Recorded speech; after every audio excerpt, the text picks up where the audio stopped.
we were down on the floor of this, massive 20 something thousand people at Coliseum.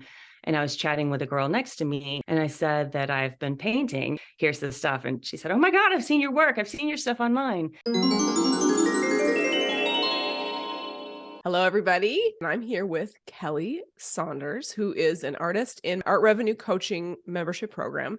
And I wanted to talk to Kelly because she had some great successes in 2022. And I wanted to hear more about her whole story. One of the things that I'm fascinated about with artists is that there are as many paths to creative success as there are paths to creative expression.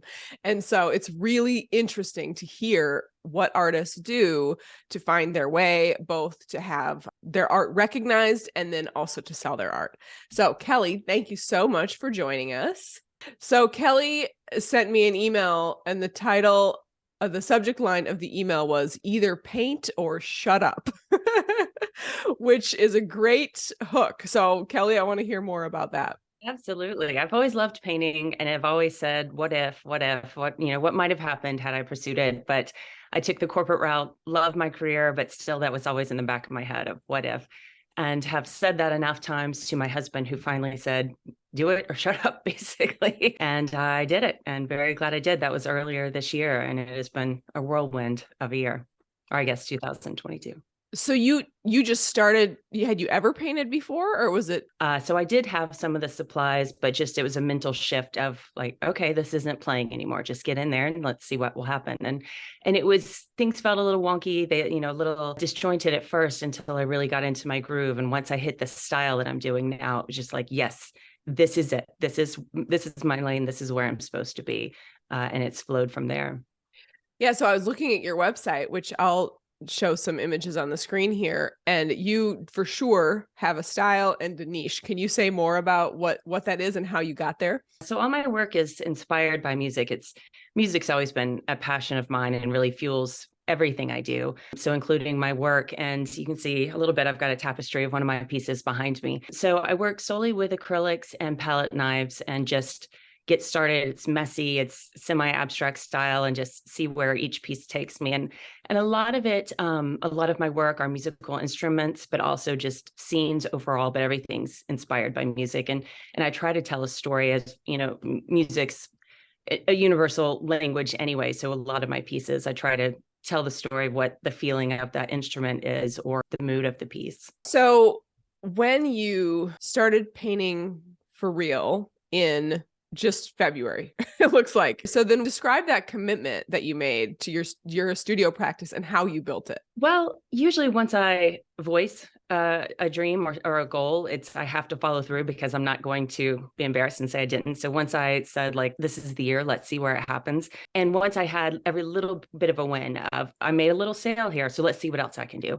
Oh, I got the interest of this one gallery. Now let's see what else we can do. And it just has spiraled from there. And with each step, again, keeping in mind of what's the worst that can happen. You don't know unless you try. Felt like I kind of bulldozed my way in a lot of places, and it worked. That's how I've gotten in galleries and gotten in some sales just within this first year. And it's just continues to spiral. But throughout, from that very first of, what the hell, what do you have to lose? So you decided not only to start painting, but also to try to sell your work all within minutes. Weeks. And that was always the plan within this last year, because I've painted just some. I've dabbled some on the side, but I really wanted to see what if I pursued this in earnest, if I really, really put the force and the time behind it. And time is very sparse when you're a working mom, as it is anyway. So it was very committed and focused of, I have 20 minutes and I'm going to make the most of these 20 minutes tonight, knowing that I've got this much time the rest of the week. And by then maybe I'll have a finished piece and see what I could do with it. So you work a full-time job? Part-time now, because I do part-time job. Okay. Yeah, kids, young kids as well. So this has become a full-time plus job with all of adding the painting, because as you know, it's not just painting, it's the sales and the marketing and the admin and the website and everything else that goes with it. But again, if I'm going to do this and see if it works, I'm going to do it right. You're going all in. I love it. Okay. So you had a full-time job. You've gone down to part-time. You have young kids. How many kids do you have? 2 kids, 8 and 11. 8 and and 11. they are into everything, and I'm their full-time taxi driver. So it's, puzzle pieces through the day of clients and painting and kids and life. And what's your other job? Marketing. And so I've 20 years of corporate business and marketing background, which really, really has come in handy because, it's different doing the marketing I did for clients versus my own painting, but at least I have that foundation and knowledge of here's overall what a strategy should look like. And I already am familiar with, website backends and Canva and design and those pieces as well. So that has given me quite a bit of a leg up, I think. Yes. So how long, besides making the work, what other pieces did you put into place this last year? Website was first. I knew I needed that presence. And we're so fortunate to be doing this in an age where there is Squarespace and other things that are already just plug and play. And again, I had some of the connections with designers that I've used for clients as well, who could do me a bit of a favor and do my own website. Same with social media. I knew Instagram. I knew through a lot of your training as well that Instagram is going to be key. And it has been very important. Other pieces like the financials and the business side of painting, that's been a huge learning curve. And I dread speaking with my accountant for taxes for last year because it's a total mess. But, it's a learning process. Save those receipts.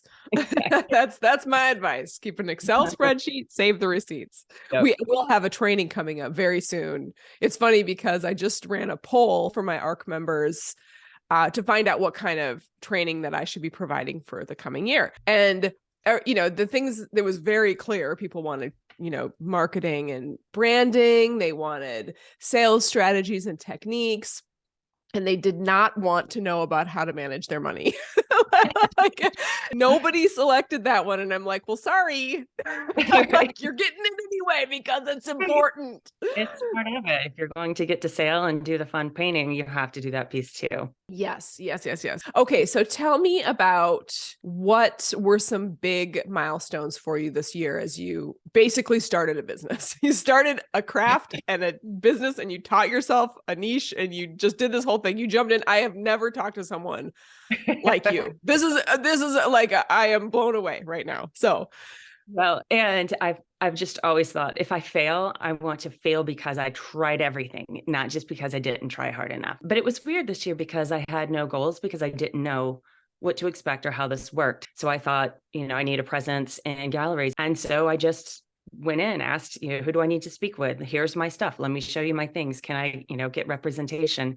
And it's a numbers game sometimes if you have to ask enough people, one of them's going to say yes. And with the gallery, I pretty quickly got in with one of the largest artsy galleries here in Asheville. And it's really quirky. It's very much my style. And again, it's not just they said, submit the application online. Okay, I did that. And then I showed up and I asked for the owner and I brought my stuff. And I even had some other items made, some merchandise. So I said, here's a tote bag. These are the things I'd like to sell here. And that's what got me in and got me bumped to the front of the line. It's not just sitting back passively waiting for a callback. And I'm in a brewery here as well. They had never had art on the walls, but I just showed up and said, here's my stuff. Here's what I can imagine on your walls. Here's what it is. I said, all right, let's do this. It's a lot of baseless confidence, being that I had no real success to show them, but let's do it. So first of all, did you experience fear? And if so, how did you handle that? I think fear is actually what propels me a lot of the times, because if it's not making me feel a little queasy, then it's not as fun. That's, I think, half of the win is just the getting in and showing up and selling them on myself and my work. If it's too easy, it'd be as fun. It looks like you've sold a reasonable, decent amount for your first year. I'm impressed. So where were you getting most of your sales? Most of it was from the gallery here. And every bit of it's such a learning curve, and it is so fun, but also so frustrating of not knowing how to price my work, because I have such an imposter syndrome of, I'm still new at this. I didn't go to art school. I don't have this background. Who am I to request such a large amount of money? So I know I priced my stuff too low at first. And it was funny because it sold pretty well. But I noticed other people in the gallery were priced quite a bit higher than I was for similar type work. I increased on my prices and started selling so much more. It's funny, the psychology, I guess, that goes behind each of these purchases and behind art. But to answer your question, it was mostly at the gallery because of some of the larger pieces. I've sold a lot of print and smaller ones online on my website. But if you're going to spend $1,000 on a large piece, I think a lot of people want to see it up close and personal. So were you finding that galleries were the best venue, the best arm of your approach? Is that sort of delivered the best? Yeah, definitely, at least for this first year, because I haven't yet built up a big social media presence or a name at all for myself. So they were able to bring in the buyers and I just had to show them my stuff. So tell me about what's next. A lot of more of the same. So now that I see how the gallery works, I'd like to seek out others. And I've been looking in other markets as well. I'm in Atlanta quite often just for personal reasons. And so stopped by some galleries when I was there a few weeks ago and got picked up by one of them as well. But same thing, it's just walking in and saying, hey, I think my stuff might look pretty good next to what you already have. Are you interested? And got a space there. And because of all of my work is music inspired, I'd love to seek out like Nashville or Memphis or some other natural music cities. So that's one side of the selling the art. But I also would love to pursue commercial in this coming year, just to research of how that process even works. Like I had here, I just got a new batch of like these pillows of my work have been selling in notepads and note cards and a lot of other merchandise. Why not? Let's research commercial options and see if that might be an option as well. So because your work is so niched and you're so focused on music, how do you manage getting bored? A lot of artists that I talk to are like, well, I don't want to get stuck in one thing because I feel like I'm going to get bored. So how does that play out for you in your studio practice? That certainly has crossed my mind because right now it's still so new that I haven't even begun to touch all of the instruments, all of the colors. So I think I've got plenty more material to go through, but I also don't want to get so pigeonholed that this is all I can do when the style might, lend itself to other material. So I do keep that in mind, but for now, I'm not as concerned because there's still so much I want to try. And, as I learn from other people in the art community and, here's a little touch that might be of interest or a different style or, just a different piece I can pull into what I'm already doing just to keep it fun and new and bright. Amazing. I love that. One last question here. It sounds like you went to a Fish concert and something awesome happened. What happened? Yes, yes. Well, it's one of our favorite bands. We went back in last year, 2022. We went to 4 nights at Madison Square Garden. And this was right as my stuff's just starting to pick up. I'm getting in a gallery, I'm getting online. So I'm starting to see little successes everywhere. But during one of the set breaks, we were down on the floor of this, massive 20 something thousand people at Coliseum. And I was chatting with a girl next to me and chatting about, what we do, where are you from, typical, small talk. And I said that I've been painting and I've done some paintings of Fish, which is the band we're going to see. And I, quickly brought up my phone, just, proud of myself. And here's the stuff. And she said, oh my God, I've seen your work. I've seen your stuff online. And again, because Fish is a small community, some of the people and the work and everything, but it was like of all the wins I've had last year, it doesn't matter how much money I've made. It's like, I know someone who's found my stuff and I have one fan at least. And so, just little pieces like that of milestones of like, yeah, this is good. This is good stuff. It feels good. Even if it doesn't blow up to a huge art success, little things like that still feel good. Well, she was sitting next to you. I mean, the amount of synchronicity there is pretty amazing. And so of course, what if I sent her all kinds of stuff. I said, here's some prints, here's some this.